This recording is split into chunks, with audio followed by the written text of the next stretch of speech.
Greetings. I'm Pastor Eric Smith, and this is Wakening Grace.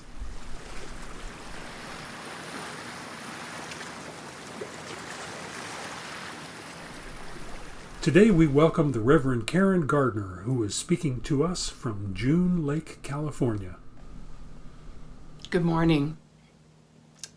We all know that there's a lot going on in our world right now. In addition to this very real pandemic we're all learning to live with, there are increasing divides in our country that can add another level of stress to our days. That is, if we listen to or read the news each day. Sometimes it seems that our divisions just get deeper when what we really need or want is to seek ways to find common ground and find ways to decrease the othering, the viewing or treating a person or a group of people as intrinsically different from oneself.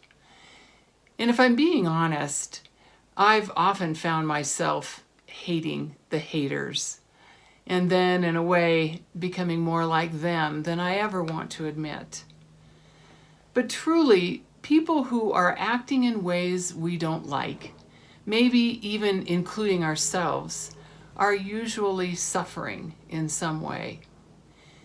I heard a story that I wanted to share with you. It's about a Muslim man in Virginia whose name is Qasim Rashid. Rashid is running for Congress right now. I used to live in Northern Virginia, and a friend called my attention to this. Rashid was very used to Islamophobia, but he started receiving these very offensive tweets about Islam from a guy named Dylan. One particular one was so hurtful, Rashid said it just stung him, and he was about to respond and correct the misperceptions. But then he clicked on Dylan's profile, and he saw a GoFundMe account that was asking for help to cover Dylan's family's burdensome medical bills. So instead of a reactive tweet back, Rashid tweeted, "My faith teaches me to serve all of humanity.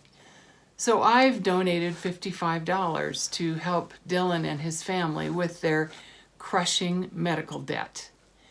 And then he asked his 290,000 followers to do the same. As you can imagine, Dylan was flabbergasted.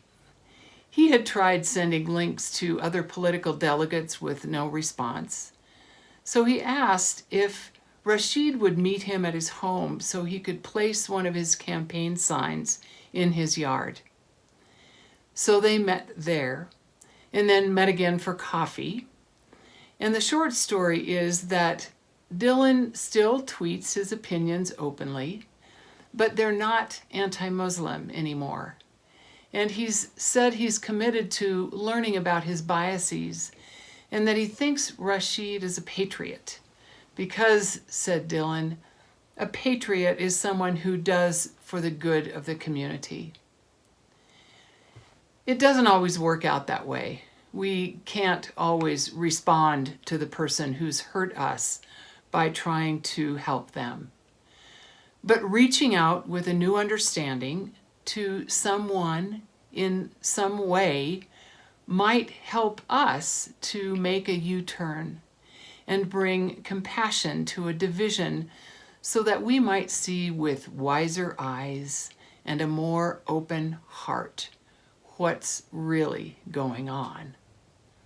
It's one of those things that's crucial to do if we want to help create the kind of world we want to live in.